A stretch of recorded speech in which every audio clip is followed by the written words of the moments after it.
Good morning, dear students. Now, in the last video, we have seen about the qualitative analysis of carbon, hydrogen, as well as the groups like nitrogen, sulfur, phosphorus, and halogen. Now, all this is carried out by quantitative analysis because qualitative analysis gives us the idea that what is present in organic compound. But in what amount it is present, that is not calculated or understood by in qualitative analysis. So in quantitative analysis, what is the amount of carbon present in the compound, what is the amount of hydrogen present in, or nitrogen, sulfurs, or halogen, phosphorus. So what is the amount in terms of gram, in terms of volume present in the compound, that is carried out under the title quantity. So quantitative analysis. So here the first quantitative analysis, as in qualitative also we have done, first the detection of carbon and hydrogen. Here also in quantitative analysis, first we will see about carbon and hydrogen. A known mass of the compound is burned in the presence of excess of oxygen and copper oxide compound. Known mass, that means some fixed amount of compound, 12 gram, 12.9 gram, 13 gram, or matlab known, which is known to us. So by our knowledge or by our conscience, the compound is taken and it is burned in presence of excess of O2 and copper oxide. Right? In the notes of qualitative analysis and even in your textbook, the apparatus diagram is shown where a complete combustion tube is there and the copper oxide is filled in it, excess of oxygen is allowed and combustion takes place, and two U-tubes are also attached along with the combustion tube, and in which first U-tube contains calcium chloride anhydrous. So as it is anhydrous, it will absorb the amount of water in it, and then in the another tube KOH solution is taken which will absorb the carbon dioxide, and thus carbon dioxide and H2O are separated, and here that separated H2O and CO2 is to be determined. So CXHY, so number of C and number of H XY is added divided by 4 times. So that is the amount of oxygen reacting with this organic compound, and the product is X times carbon dioxide and Y by 2 times H2. This is general equation. So accordingly, if here the carbon is C4 and X is 4 and Y is 10, C4H10, then what about the oxygen? Then 4 plus 10, 14 divided by 4, that will be the oxygen. And here suppose 4, then 4 times CO2 and 14 by 2, that is 7 times H2. It is accordingly. So this is the general equation. What compound is taken according to that compound, carbon and hydrogen, is reacting and giving the product as carbon dioxide and H2. Now, mass of H2O and CO2 are determined. After separated from the known mass of U-tube 1 with anhydrous calcium chloride and U-tube 2 of potassium hydroxide solution, respectively in U-tube 1, U-tube 2. Once again I am telling this apparatus is given the diagram in the textbook and in the qualitative analysis notes when I explained the detection of carbon and hydrogen. So that apparatus is shown is there. So go through it. So according to that, mass of organic compound is considered as m gram, water m1 gram, and carbon dioxide m2 gram, m2 and m1. Now percentage of hydrogen in water, because when we say water, water has H2O and in carbon dioxide it has O2.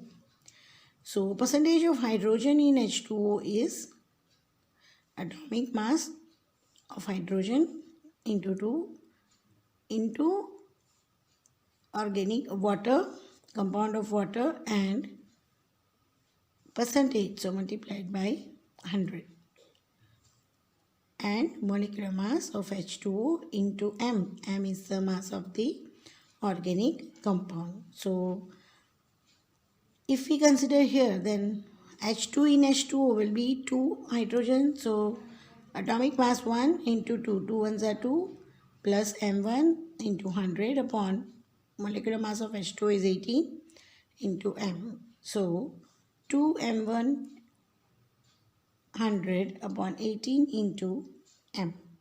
In the same way, we can calculate percentage of carbon in carbon dioxide. So carbon dioxide, what is the molecular mass?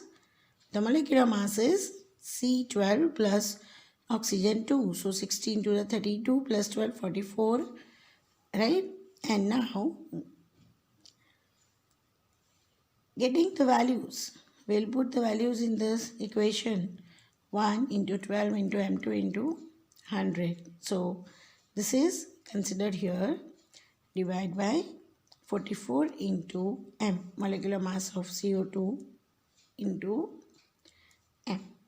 So we will get, by calculation and multiplying with 100, we will get the percentage of that particular compound. So in the same manner, if the larger compound is there and it will have more than 1 or 2 elements in it, then with the help of this method we can calculate it. Suppose we take example of sucrose, C6H12O6. So we will have to calculate percentage of carbon, percentage of hydrogen, and percentage of oxygen in it, right? So let us see an example over here.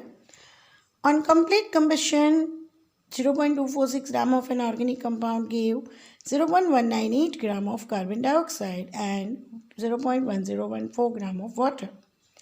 We are supposed to determine the percentage of carbon and hydrogen in the compound.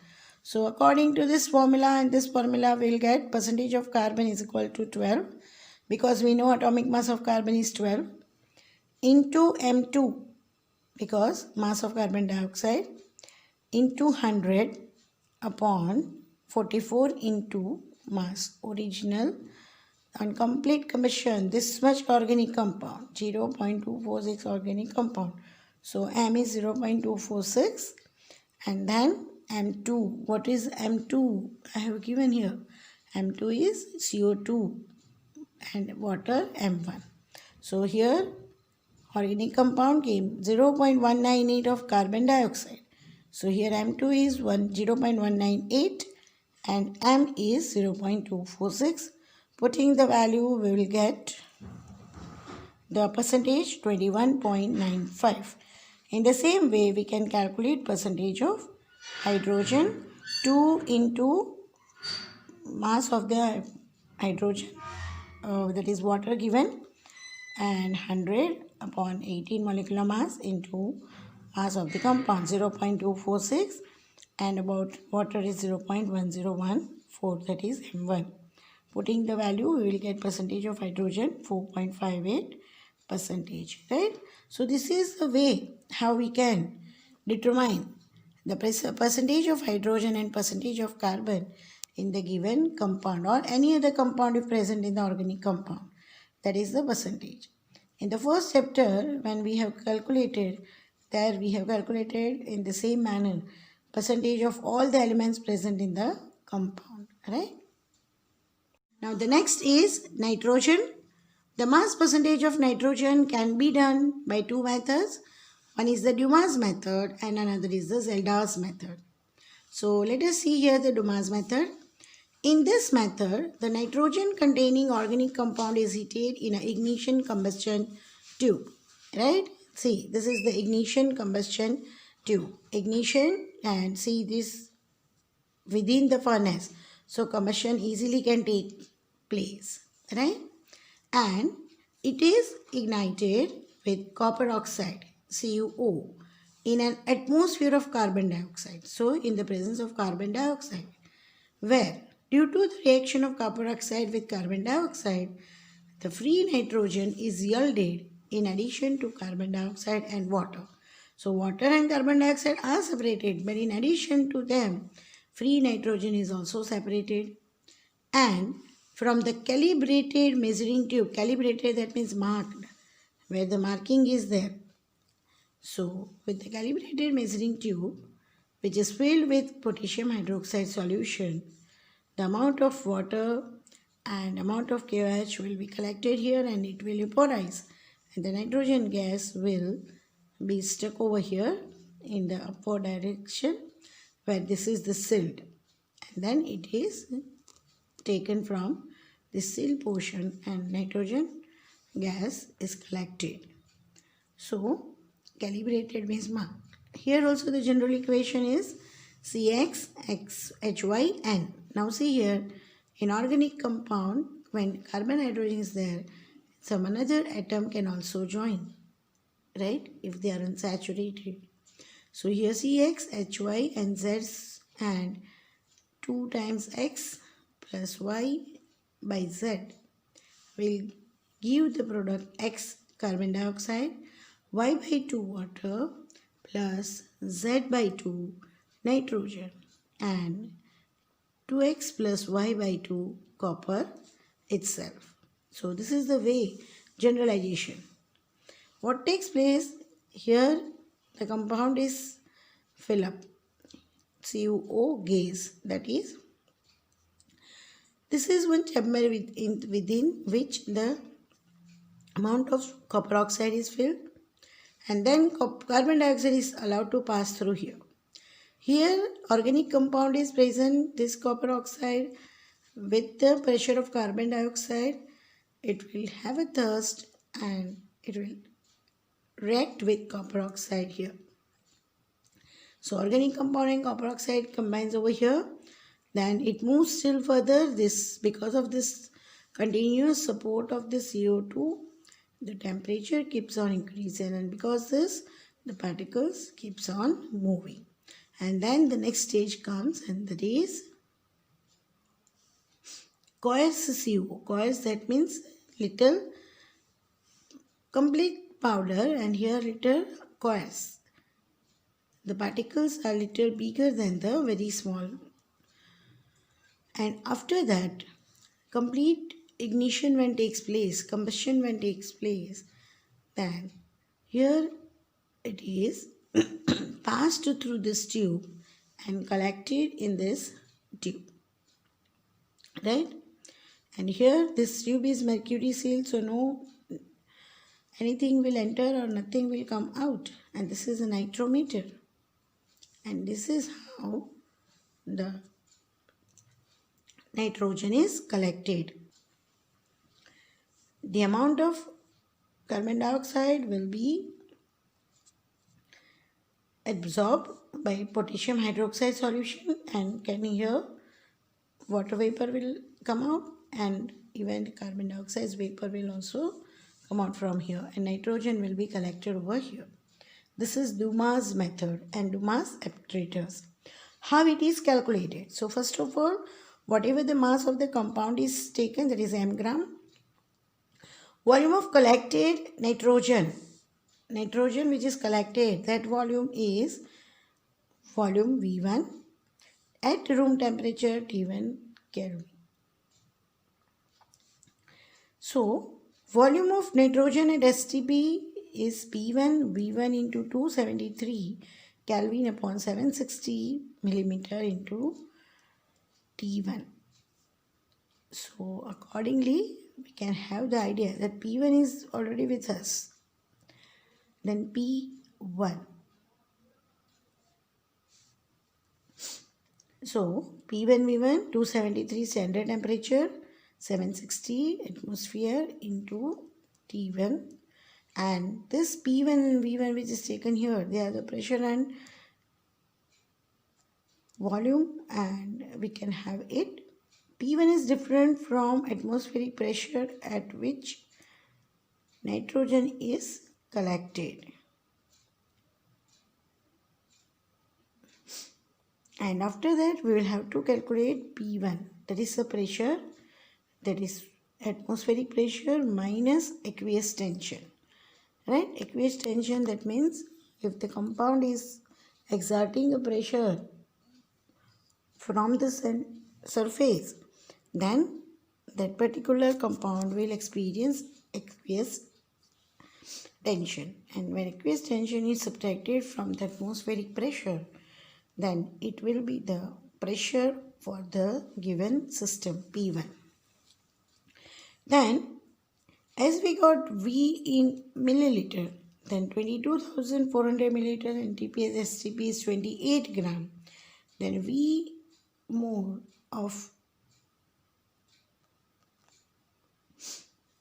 so 2 to 22.4 liter, but in milliliter it is 222400 milliliter at STP equals 28 gram. And here if we consider, we don't know what ml we will get over here. This is the calculative portion. So that VML at this temperature, STP, standard temperature pressure,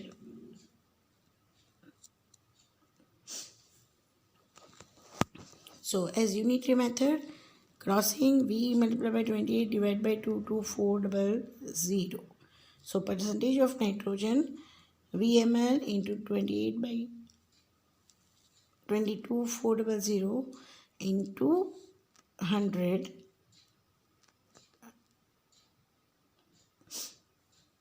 and we can easily calculate the percentage, right?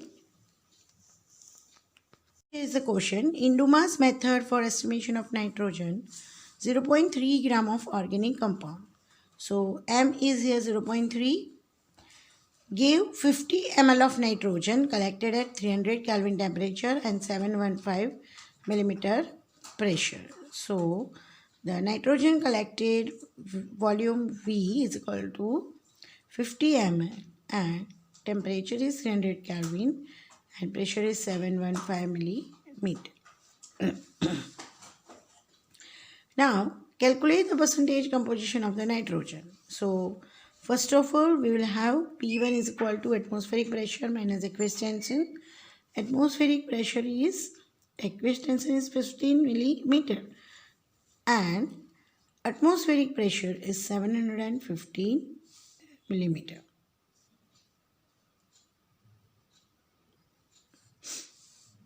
So pressure 1 is equal to atmospheric pressure minus aqueous tension. Here it is atmospheric pressure is 715 given in the question, 715 millimeter minus 15 millimeter, that is 700 millimeter. Now after getting the P1, we will go for volume of N2 at STP. So volume of N2 at STP is P1 V1 into 273 upon 760 into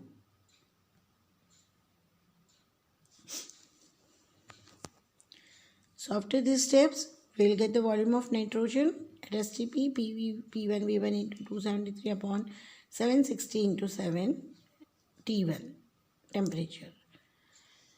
And this will be the volume V, that is 41.9 ml for the given compound or the given quotient. Now again here, at STP for gram, smaller unit, this is also smaller unit, milliliter.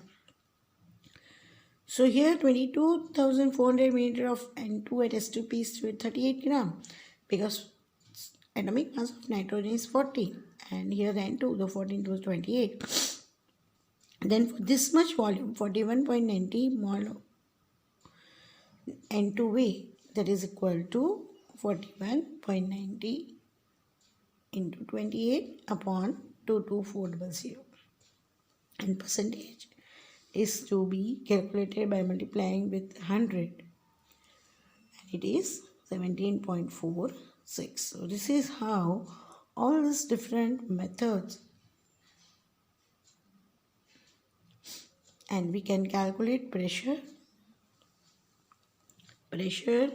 volume, and then even percentage, right? So please go through this after the test, right? At present, please prepare for the test properly as per the government guideline. By the time, thank you.